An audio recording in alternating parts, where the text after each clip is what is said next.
안녕하세요. 평생학교 시청자 여러분, 트롯 보컬 강사 박상준입니다.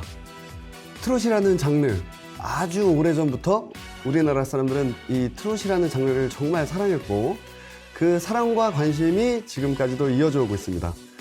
한때는 뭐 비주류의 음악이다, 혹은 나이 드신 어른들만 좋아하는 장르다라고 대중들에게 인식되어 왔죠.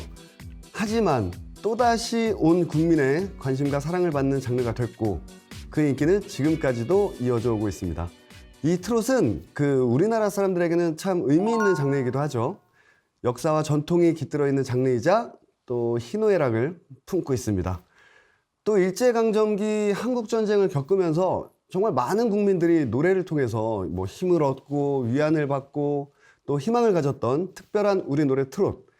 오늘 1강을 시작으로 8강까지 트롯을 좀 더 쉽게 잘 표현할 수 있는 방법들을 여러분들께 알려드리려고 합니다.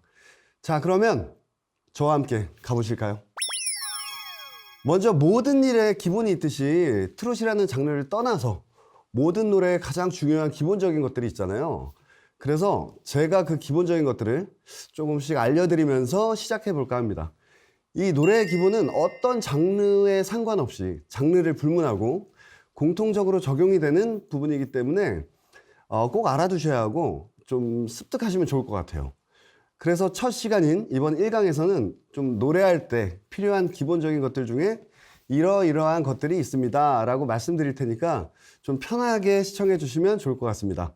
노래의 기본은 몇 가지가 있어요. 네, 노래하는 자세, 발성, 호흡, 음정, 박자, 발음 이렇게 보통 이렇게 몇 가지 정도를 노래의 기본이라고 말씀드릴 수 있을 것 같아요. 그래서 여러분들이 인터넷에 노래 잘하는 법, 노래 강좌를 검색하시면 제가 지금 말씀드린 이 기본적인 강좌들을 가장 많이 만나보실 수가 있는데요. 그만큼 노래의 기본이자 정말 중요하기 때문에 그런 강좌들이 많은 겁니다. 이렇게 기본적인 것들이 내 안에 잘 갖춰져 있어야 노래의 안정감도 생기고 더 나아가서 테크닉, 감정 표현 이런 것들을 더 해줌으로써 완성도 있게 노래를 표현할 수 있게 되는 겁니다. 그래서 이 노래의 기본이 되는 것들 중 노래하는 자세에 대해서 먼저 말씀드려 볼게요. 노래하는 자세는 기본 자세는 정말 너무 쉬워요. 노래를 바르게 서서 노래하는 게 제일 좋은 자세다라고 이야기할 수 있습니다. 우리나라는 노래방이 상당히 많죠. 네, 아이들이며 어른들이며 할 것 없이 우리나라 사람들은 노래방을 참 많이 이용하는데요.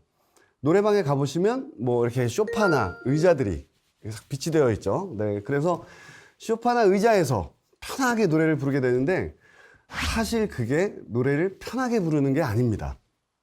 이렇게 앉아서 노래를 부르게 되면 어때요? 네, 몸이 이렇게 안으로 말려 있게 되죠. 네, 배는 들어가고 몸은 꾸부정해지고 이렇게 되면 마시는 호흡이 짧아지게 돼요.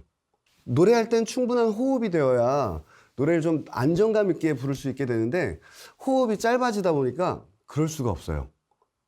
그래서 앉아서 노래를 부르면 더 많은 호흡을 마셔야 되는 그런 상황이 생기게 돼요. 이런 상황은 마치 우리가 배 부를 때 노래하는 것과 비슷한 상황이라고 보셔도 될 것 같아요. 배가 부르면 호흡이 짧아지죠. 그래서 가수들이 앨범 녹음하는 날에는 녹음하기 직전에 식사를 거른다거나 평소 식사량보다는 좀 적게 먹는 분들이 많아요. 노래할 때 호흡하기가 좀 불편하니까. 그리고 우리가 고음을 낼 때 호흡을 막 이렇게 밀어내는 힘이 필요한데 우리가 보통 앉아서 노래를 부르면 이렇게 바른 자세로 노래를 부르지 않잖아요. 이렇게 편하게 앉아서 등을 기대기도 하고 다리를 이렇게 꼬아서 이렇게 노래를 부르기도 하는데 이런 자세로 고음을 내게 되면 고음을 힘있게 내기가 좀 어려워지죠. 네. 그러면 보통 많은 분들이 고음을 안 오는 건지 못 오는 건지 오지 않는 이렇게 가성으로 쉽게 넘겨서 부르게 되는 상황이 생기는 거예요. 이렇게 고음을 내다 보면 그렇게 안 좋은 습관으로 노래를 하는 게 습관이 되고 그 습관 때문에 나중에 힘있게 고음을 내는 게 어려워지게 됩니다.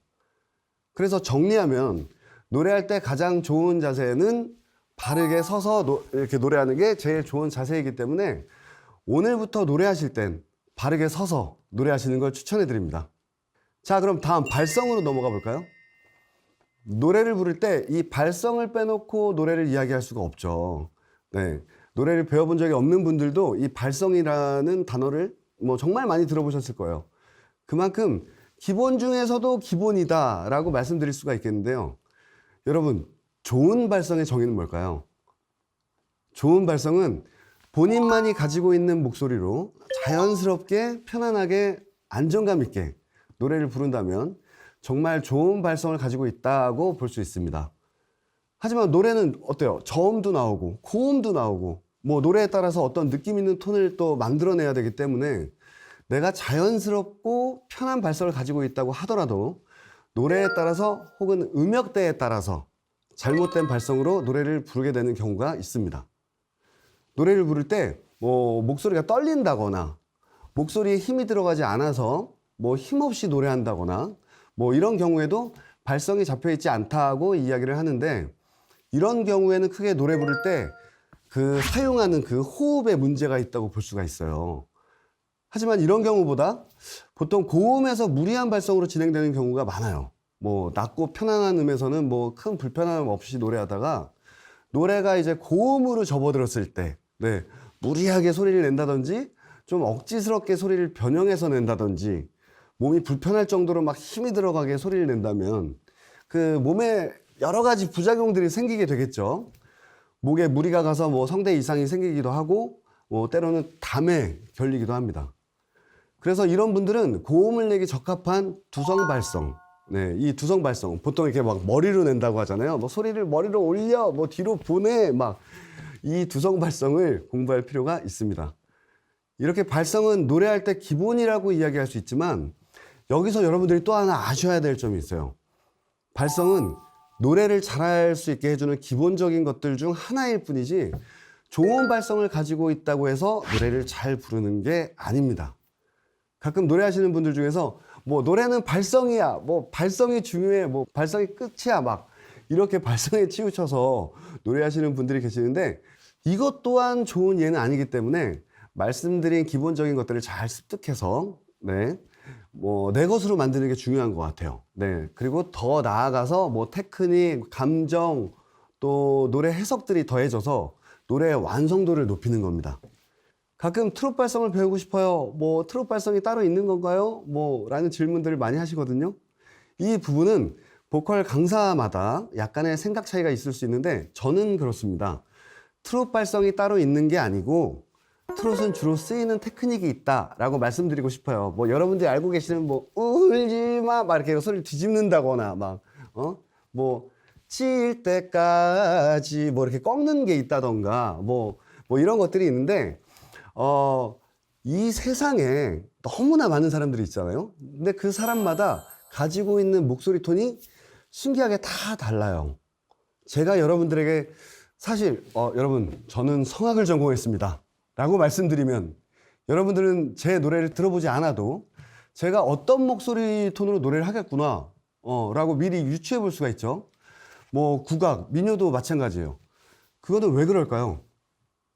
사람마다 목소리가 다 다르지만 이 장르를 노래할 땐 이런 소리로 노래를 해야 돼 라는 기준이 있기 때문이에요. 하지만 대중음악은 이런 기준을 가지고 노래를 하면 안 되죠. 네. 본인이 가지고 있는 개성 있는 목소리로 노래를 부르는 게 정말 중요합니다. 그렇기 때문에 같은 노래를 여러 사람이 불러도 느낌이 다르고 개성 있어지는 거예요. 그래서 트롯 발성이 따로 있는 게 아니라 본인의 자연스러운 목소리 안에서 편하고 자연스럽게 노래를 하시면 되고 트롯에 주로 쓰이는 테크닉을 습득해서 노래를 부르면 됩니다. 자, 그럼 다음 음정으로 넘어가 볼까요? 여러분, 노래를 하는데 목소리 톤도 좋고 뭐 성량도 좋아요. 네, 발성도 잘 잡혀 있어서 가수처럼 노래를 하는데 음정이 계속 맞지 않는다면 그 노래가 좋게 들릴 리가 없겠죠. 아마 듣는 사람들도 그 노래에 절대 공감할 수 없을 거예요. 그래서 말씀드리는데 이 음정은 아주 절대적인 겁니다. 네, 우리가 노래를 부를 때 뭐 절대적으로 꼭 지켜줘야 되는 게 바로 이 음정인데 노래를 잘 부르다가 중간중간에 음정이 조금 맞지 않아도 뭐 듣는 사람이 뭐 또 부르는 사람이 안정감을 느낄 수가 없어요. 그래서 음정은 정확한 음정으로 노래를 불러줘야 하는 겁니다. 그래서 가수들도 이 음정에 대한 부분은 노래를 부를 때마다 정말 많이 신경 쓰는 부분이기 때문에 여러분들도 평상시 노래 부르실 때 음정만큼은 정확하게 잘 지켜서 노래 부르는 습관을 들여야 합니다. 이번에 박자에 대해서 이야기해 볼까요? 박자는 음정처럼 절대적으로 지켜야 되는 부분은 아니지만 그래도 잘 지켜야 되는 항목 중에 하나죠. 노래를 처음 배우는 사람은 박자도 음정처럼 절대적으로 잘 맞춰서 부르는 훈련을 해야 되는데 재밌는 건 이 박자가 또 너무 정확하면 오히려 딱딱한 느낌을 줄 수가 있고 노래가 단순한 느낌으로 표현이 될 수 있어요. 템포가 빠른 노래는 대체적으로 박자를 정확하게 맞추는 게 더 리듬감 있게 표현이 되지만 템포가 느린 노래는 박자를 너무 정확히 맞추면 오히려 자연스러운 느낌이 떨어질 수도 있습니다. 예를 들면 제가 가수 진미령님의 미운 사랑을 박자에 맞춰 불러본다면 보시면 남 몰래 기다리다가 여기는 괜찮아요. 그리고 가슴만 태우는 사랑 노래 박자가 이렇게 되거든요. 그런데 박자를 이렇게 정확하게 맞추는 것보다 그 뒷부분에 가슴만 태우는 사랑 이렇게 뭔가 조금 밀어서 부르는 거죠. 느낌이 뭔가 좀 다르죠.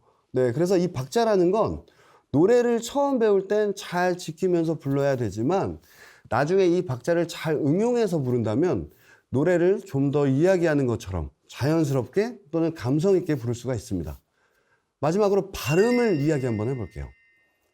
옛날에는 노래를 지도하시는 분들이 막 노래를 부를 때 막 입을 크게 벌려야 돼. 막 발음을 아주 정확하게 해야 돼. 또박또박 해야 됩니다. 막 이렇게 지도하셨지만 요즘은 이렇게까지는 안 합니다. 요즘에는 그 노래 부를 때 발음을 좀 말하듯 자연스럽게 그렇게 하라고 이야기를 많이 하는 편입니다.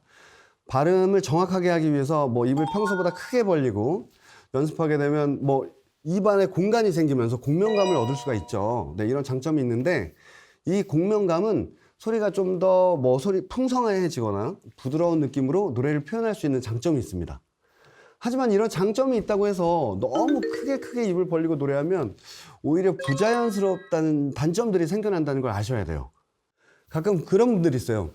테크닉이랑 감정 표현들을 가수들처럼 잘하는데 발음을 너무 굴린다거나 또는 막 흘려서 부른다든지 아니면 특정 발음이 엄청 세게 나온다든지 사랑을 싸랑이라고 발음한다든지 이런 분들은 노래 연습하실 때 자연스러운 발음으로 노래하실 수 있게 꾸준한 연습을 통해 고쳐나가시면 좋을 것 같습니다.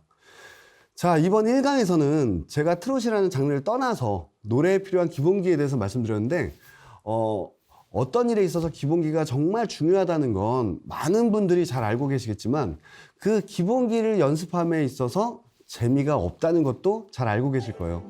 그래도 우리가 앞으로 더 즐겁고 재밌게 노래하기 위해서 필요한 부분이니까 조금은 힘들더라도 노래의 기본기를 잘 생각하셔서 노래해 보시면 좋을 것 같습니다. 자, 다음 시간에는 트롯 선곡을 어떻게 하는지 이 부분에 대해서 이야기해 보도록 하겠습니다. 감사합니다.